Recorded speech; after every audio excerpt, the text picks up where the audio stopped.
Hi, welcome to the Crates Motel. My name's Conan. In today's video, we're going to look at a technique where you can basically recreate an upward compressor inside the MPC. So think along the lines of Oxford Inflator, OTT, Waves MV2, ADPTR Sculpt. Let's jump in.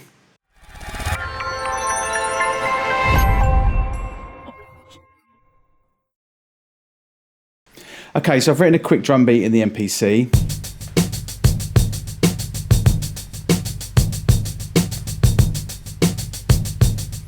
Now, if you just concentrate on the dynamic range of the beat, which is why I've used this beat in particular actually, the hi-hats are kind of going up and down.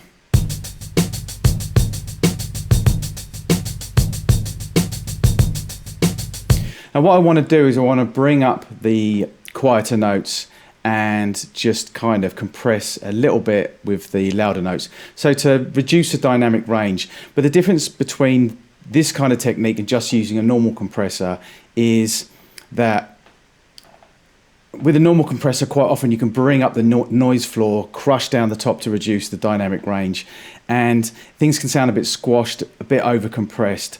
With upward compression, what I in effect really want to do is bring up the noise floor, which you would do with heavy compression, but not sound too compressed. Now I am still going to slightly overdo this, just for the record, before anyone comments below, oh, it's overly compressed. I'm going to over compress it just purely so that it can be heard on YouTube, because I have had a couple of comments where the changes I've made have been so subtle that you can't really hear on YouTube. Because of the compression, etc. So I will overdo it slightly. It will be a little bit more compressed, but in effect the point is I want to balance everything out, but balance it out in a way where I don't have to over compress to reduce the dynamic range. So something like the Waves MV2, Oxford Inflator, OTT, whilst they are used by a lot of sound engineers to really crush things and make them get maximum loudness and maximum LUFS, the smallest amount of dynamic range possible, they were actually designed to level things out in such a way that it didn't sound compressed, especially something like Waves MV2. These are all plugins in a DAW, by the way, in case you didn't know. So there isn't really something in the MPC as such, a single plugin that does that, but we can actually kind of recreate it. It's not going to sound exactly like an Oxford Inflator. I'm not going to pretend that, and it's not going to sound exactly like Waves MV2 either, but it's a technique that you can use which kind of gets you in the ballpark and kind of does the same kind of thing, where it's bringing up the lower notes in volume, but it's also compressing the higher notes as well, just to reduce the dynamic range but not make it sound too crushed. Okay, so the way that we're going to do this is, I've already got the beat obviously, so the first thing that I'm going to do is add the air maximizer.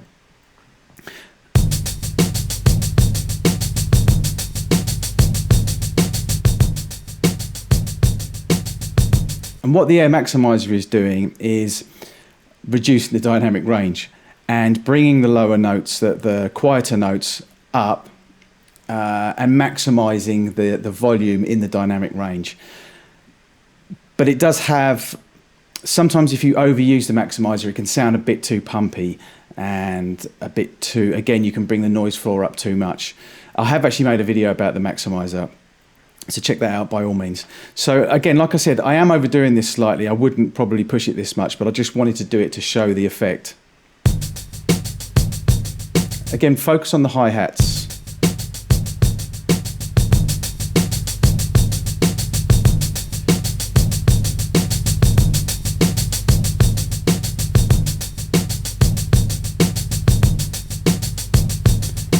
So let me back that off a little bit to probably where I would actually have it.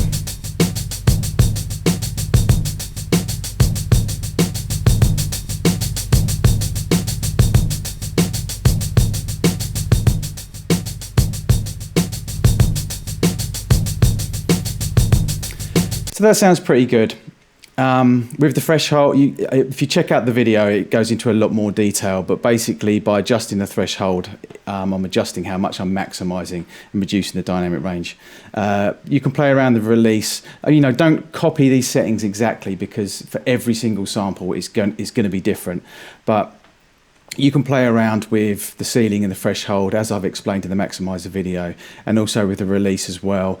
The mono is literally in effect monoing everything below what you've got set there. So I tend to mono everything below about 80 Hertz anyway. Not all the time, but most of the time.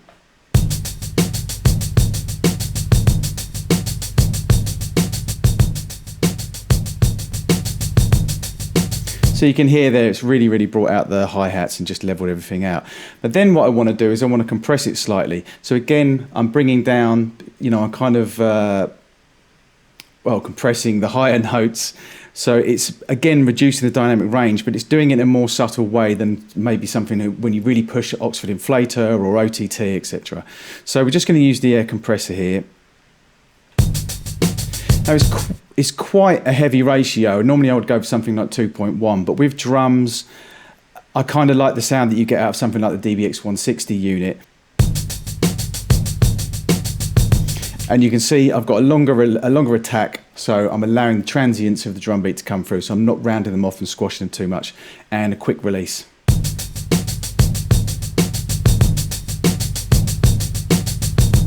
See, again, barely doing anything. It's, you know, the actual amount of gain reduction I'm doing, but what it's doing is with the upward compressor,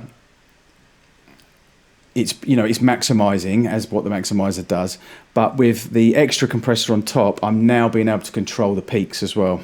So there's not, you can't really hear a massive difference, but it is actually reducing the dynamic range. What I'll do is I'll push the threshold so you can start hearing the actual effect.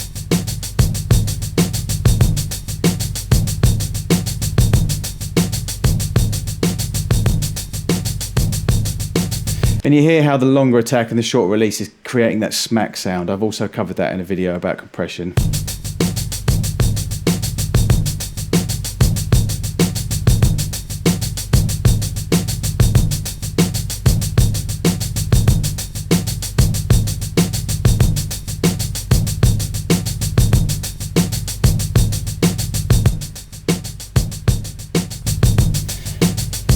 So obviously that isn't level matched. We've been through this a million times. You can't really do that in the MPC, but there is a way that you can actually do it, a quick way that you can do it actually, which it's a technique that I use if I just want to check an entire track really. I don't tend to do it on a track by track basis like this, but just to let you know so that you can have a little listen. What I've done is I've basically bounced the track, the beat, to an audio track without the effects, so you can hear the before and after. So we'll leave the effects on, and the before is in the audio. So if I solo that, so listen again, listen to the hi-hats and the way they're fluctuating.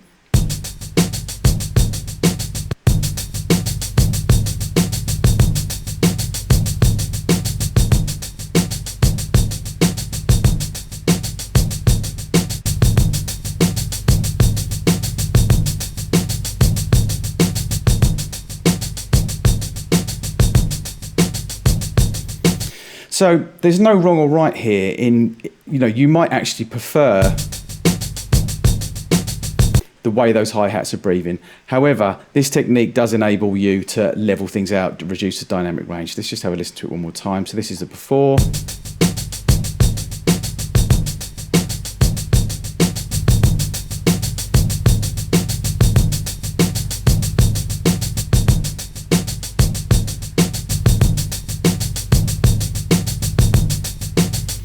Okay, and then what I would do, just to sort of finish things off, added a bit of EQ, nothing crazy, a little bit of low end, cut a little bit of mud out, added some clarity, and then just added some sparkle in the highs.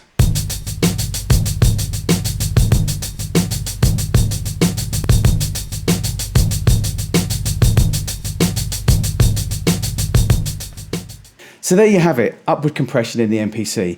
Like I said, it's not an exact emulation of the Oxford Inflator or the MV2 or OTT, but it is in effect doing the same kind of thing. And you know, with a bit of fiddling around, you can definitely get very, very close to something like the Oxford Inflator, which, you know, is used in so many tracks. I mean, I use it pretty much in every single mix that I do for myself and for clients. So it's just a handy technique to use and to know.